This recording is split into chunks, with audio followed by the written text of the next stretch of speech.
Welcome to our 5th module and our final seat in the Wisdom Wheel of Integrity. We've arrived at one of my favorite themes, Reverent Surrender. As we explored earlier, loving kindness and healthy self-respect create like a sacred balance between them. Without loving kindness, healthy self-respect can manifest as coldness, even cruelty, meanness. But without healthy self-respect, abundance of kindness can turn into unhealthy codependence, martyrdom, and way too much people-pleasing. Now, the quality of reverent surrender comes to bring balance to the quality of courageous self-trust. As we learned in our last module, to be true to our nature and our conscience, and to make an authentic and meaningful contribution in this world, we often need to be brave. We need to be brave enough to break out of the confines of our conditioning. We need to be brave enough to speak out against injustice and brave enough to stand for something that matters really deeply to us, even if it doesn't seem to matter to anybody else. Now, we also need to trust ourselves. We need to know how to stay centered and connected to something deep within us, no matter what's going on around us. We need to stay connected to something entirely unique within us that is simultaneously connected to the whole of existence. The possibility of changing our world can only exist in fantasy land if we don't have self-trust and courage. And as we learned in our last module, if all we know is how to conform, adapt, and follow orders or please people, we're doomed to perpetuate, really, like some of the most worst aspects of our nature and our world. But at the same time, if we have an unwavering conviction that we know what the world needs and we're constantly imposing our goodwill on the world around us, if we don't also know how to just stop and slow down and listen and surrender to what is, not just how we wish things could be, our courageous self-trust goes unchecked. And when it goes unchecked, it can become compulsive, dense, forceful, and unyielding. Ultimately, it can mask a subtle arrogance towards life itself. So this final seat on our wisdom wheel is here to remind us of the power, wisdom, and intelligence of life itself. It's here to humble us, to remind us of just how small we are in the vast scheme of things, and just how little we actually know. This seat is not about trusting ourselves. It's about trusting life. It's about trusting the great unfolding mystery. I can't help but think of the first astronauts who were able to see our Earth while standing on the surface of the moon. For the first time, they could see our home from thousands of miles away, this glorious blue pearl floating in the vast ocean of space. And interestingly, it took a whole lot of courageous self-trust for these explorers to get to a place where they could surrender to such an expansive and incredible state of being and such a profoundly existential recognition. It's actually such a beautiful example of these two polarities joining together in service of each other and of the kind of integrity that we're going to be exploring together. So it's in the spirit of balance that I now call upon the Wisdom Keeper, who will sit at the base of our collective wheel and make their home in the seat of reverent surrender. Let's see who comes to us. Justice that love gives is a surrender. Justice that law gives is a punishment. Mahatma Gandhi.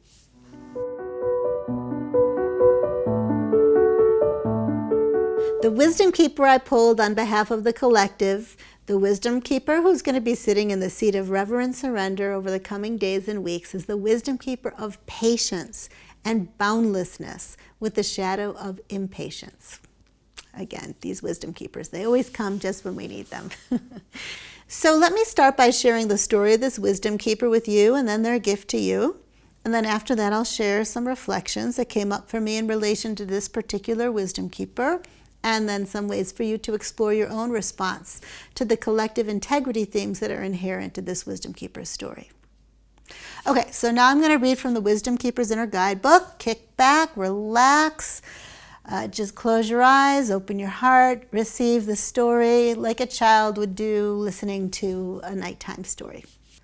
Patience is about trust. If you trust in life, you will trust life in every moment, even the challenging moments. And in so doing, you will always remain in that flow. The gift of patience, the shadow of impatience, the city of timelessness. When I was a young man, I was always in a hurry. My breath was shallow and my nerves on edge. No matter how things seemed on the outside, I always felt that something was wrong on the inside. I owned a small grocery store, but had my sights on something bigger. I believed that if I didn't make things happen, they wouldn't. My destiny was all up to me. Time was running out and I was failing. There were times when I was so impatient and desperate for my business to grow that I became very pushy. So pushy that my staff quit, suppliers refused to work with me, and customers stopped coming. In my despair, I became consumed with pessimism, believing nothing would ever work out for me, no matter how I tried. But then one evening, when I was sitting alone and wondering whether I should give it all up, a kind old man knocked on the gate. He held the Book of Changes in one hand and a tiny tree in the other, so beautiful it glowed. I let him in, and the two of us sat down together and talked for hours. I lost track of all time. Next thing I knew, I was agreeing to become his apprentice and learn the sacred arts of I Ching divination and Penjing, Chinese bonsai. That was many years ago. Now I can laugh as I acknowledge just how much patience it took me to learn patience. How many things my master had to remind me to slow down, breathe deeply, and accept whatever was happening in my life. There was no need to manipulate, conquer, or collapse. He taught me to treasure nature, flow with the seasons, and that a similar perfect and orderly rhythm lived and moved in my own soul. Yin would always turn to yang, and yang would always return to yin. Patience paid off. My teacher and the trees taught me to trust in life, to honor each moment, even the hardest, most painful ones. Now my life is simple, and I often enjoy the most delicious states of timelessness. It's time to soften your shoulders and relax your breath. Get quiet. Listen to your own heartbeat. There is nothing you have to do right now. Life is deeply intelligent. Its timing is impeccable. It always knows what's best for you. And you, my friend, are an intricate part of life, forever connected to everyone and everything around you. I am here to remind you that nothing happens by accident or without a potential gift. A delayed train can lead to an unexpected encounter. A personal crisis can birth a healing opportunity. An individual's pain can unleash collective transformation, and all with perfect timing. So take another deep breath, step out of the way, and befriend patience. Your soul will thank you for it.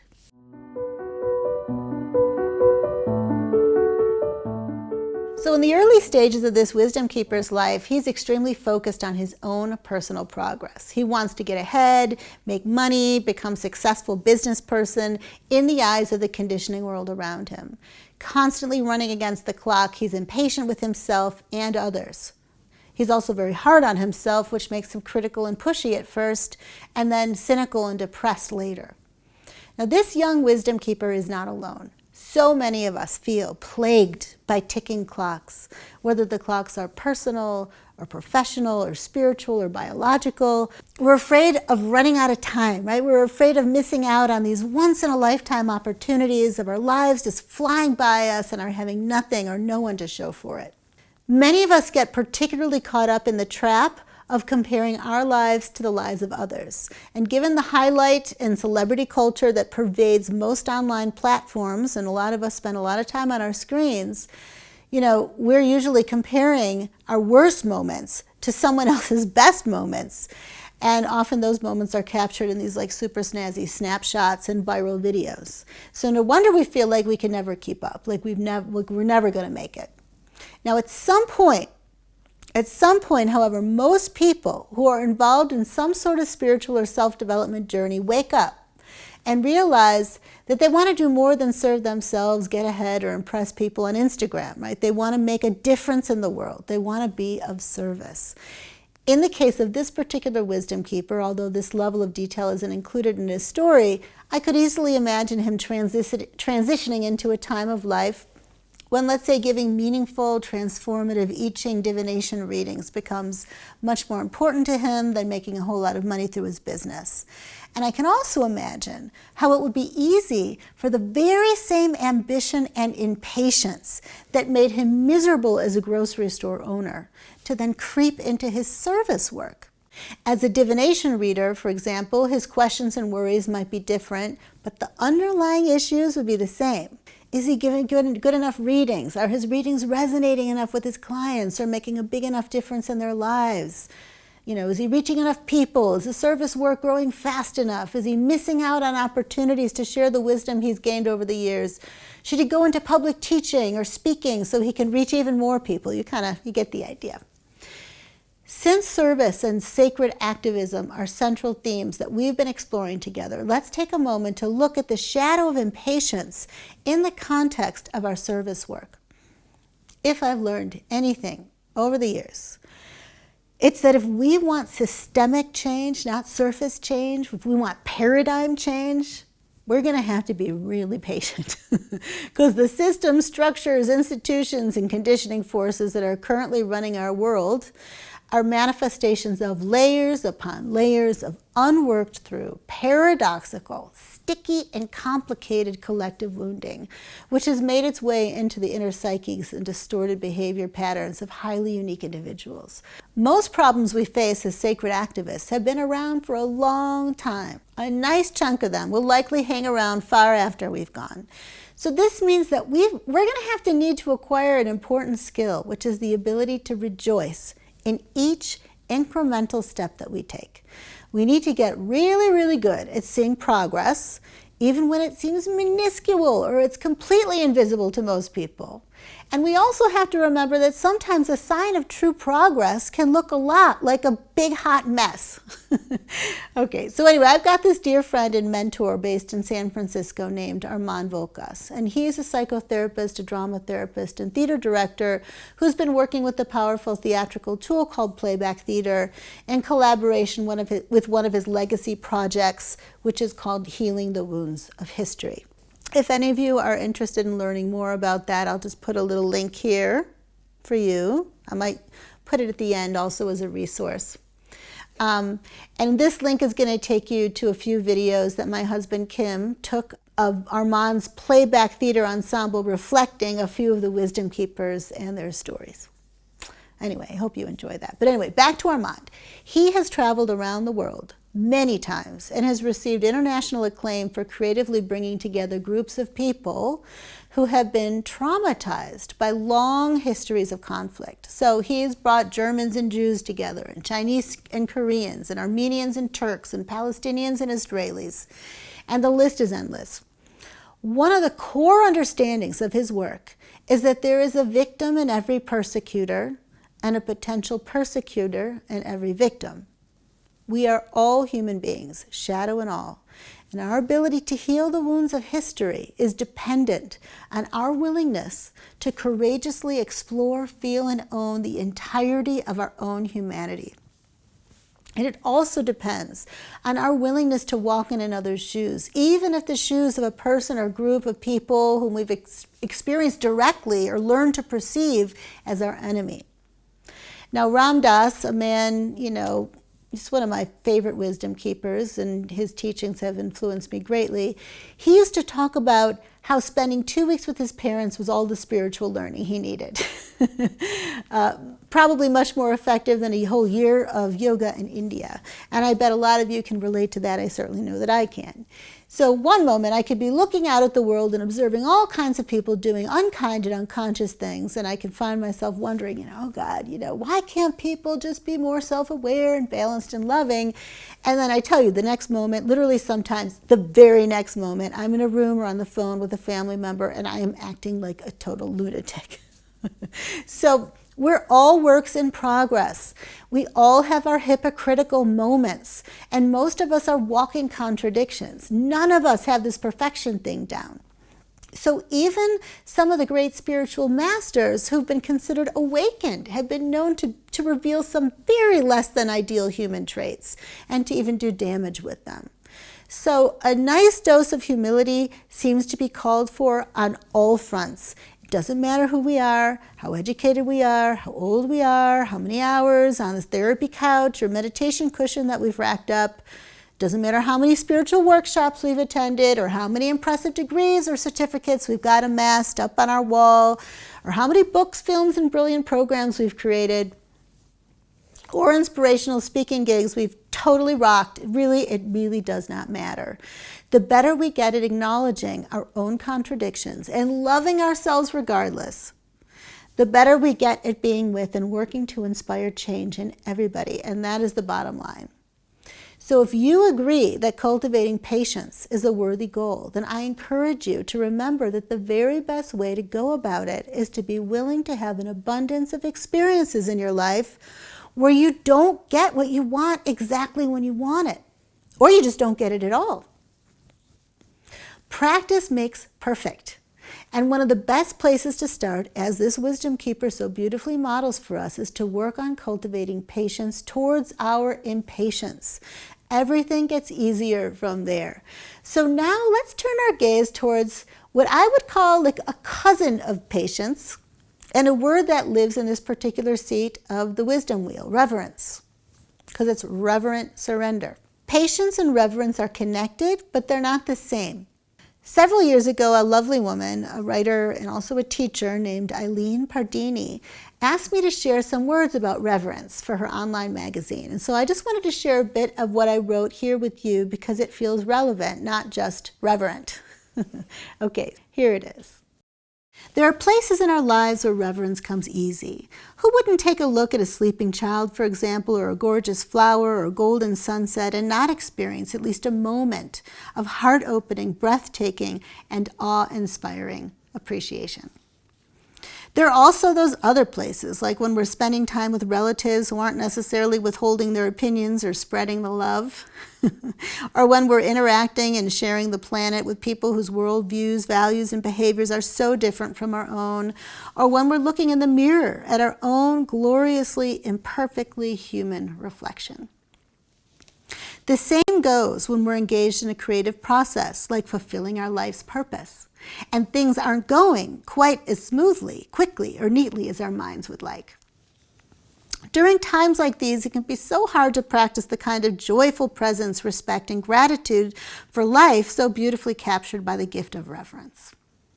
Sometimes when we're feeling impatient with our life and the way it's going, when reverence is beyond our reach, it can help to start with mindfulness, the ability to be with and witness our uncomfortable experience from a place of calm, neutral presence. We relax, breathe deeply, we watch our thoughts without grasping or pushing away. We do our best to loosen the hold of judgments, agendas, and time pressure. We practice loving kindness towards ourselves. When I'm in one of my life purpose can't unfold fast enough states, I like to pull out my Gene Keys book and read one of my favorite passages about the gift of restraint. To begin anything, you must first have a clear intention. The more selfless your intention, the more power it will have.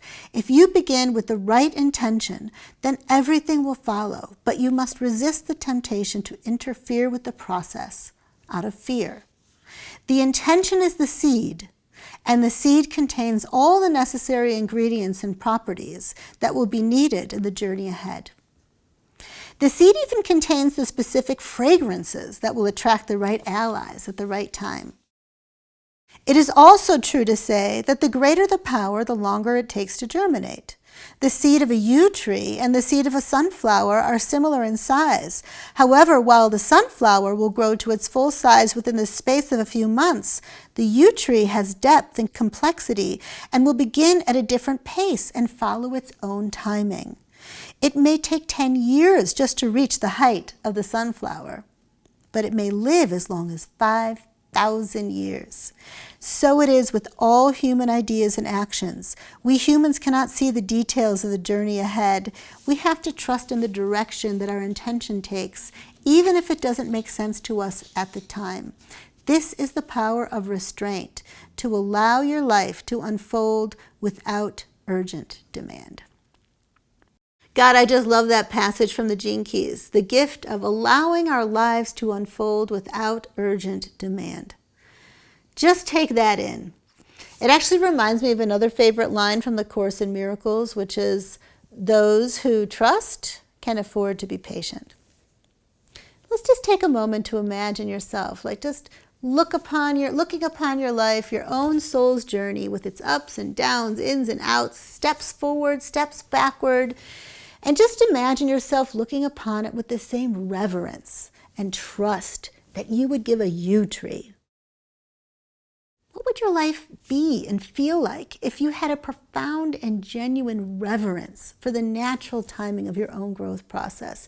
If you really got out of the way, if you really gave yourself permission to sit back and watch, not just with calm or neutrality, but in wonder and awe, at the pure intelligence guiding each and every visible and invisible step of your unfoldment. Just for a moment, breathe into that possibility. And notice what happens in your body when you do. Of course, as often happens when we really drop in, when we truly let go of pushing, forcing, and controlling life's natural unfoldment, we realize that there's another, in some ways paradoxical aspect to reverence. And it's one that asks us not to wait sometimes. Now, Anais Nin wrote one of my all-time favorite quotes, and if anybody of you ever received an email from me, you'll see it at the bottom of my email. And it goes like this: and the day came when the risk to remain tight in a bud was more painful than the risk it took to blossom.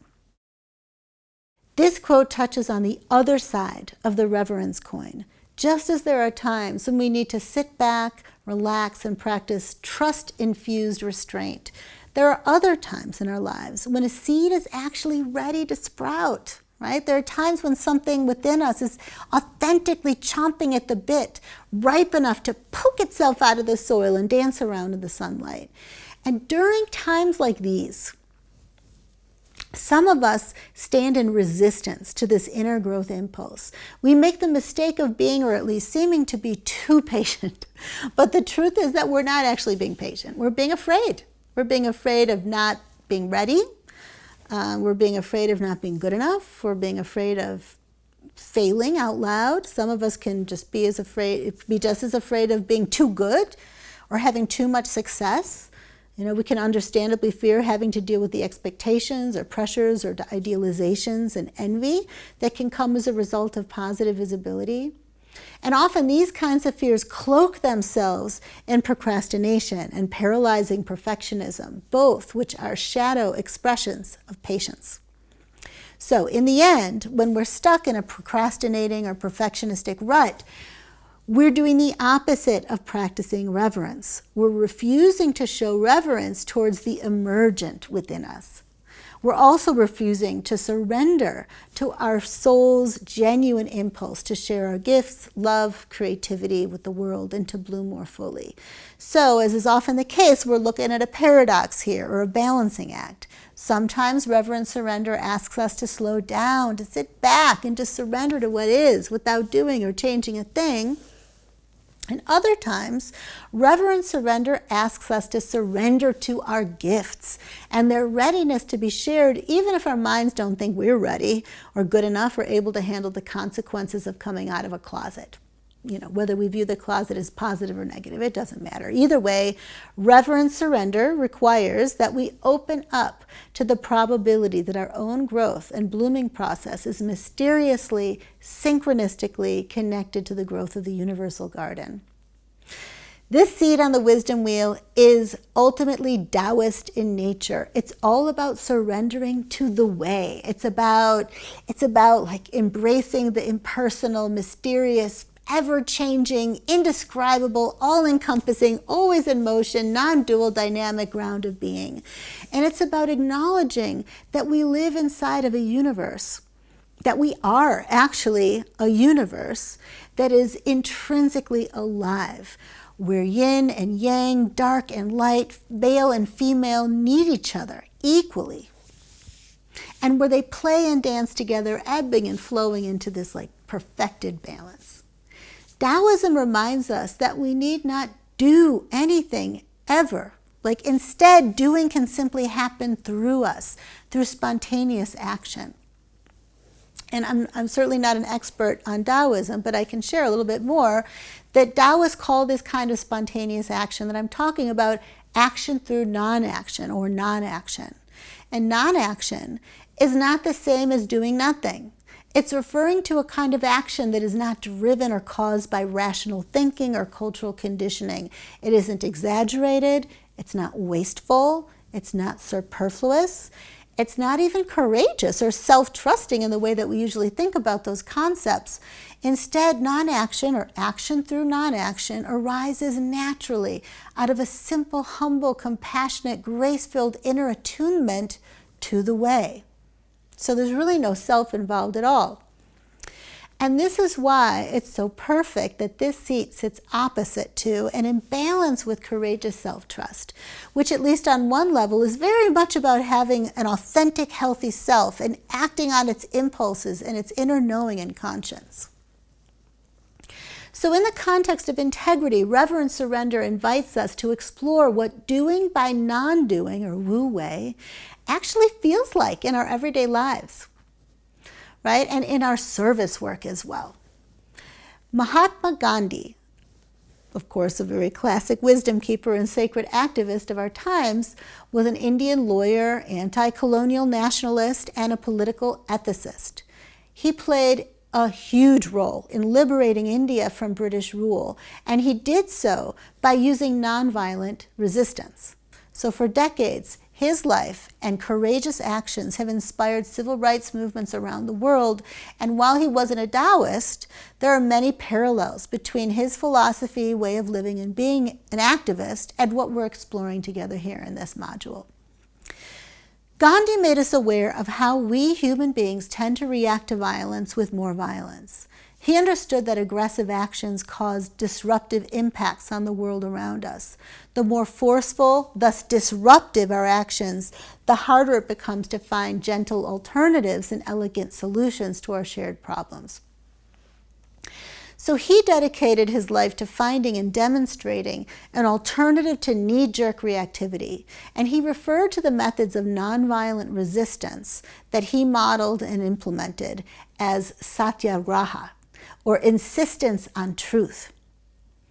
In life and also in his death, Gandhi showed us what it means to master the art of graciously circumventing forcefulness, violence, and defensiveness, even in the presence of fear, even in the presence of life-threatening, and in his case, life-ending danger.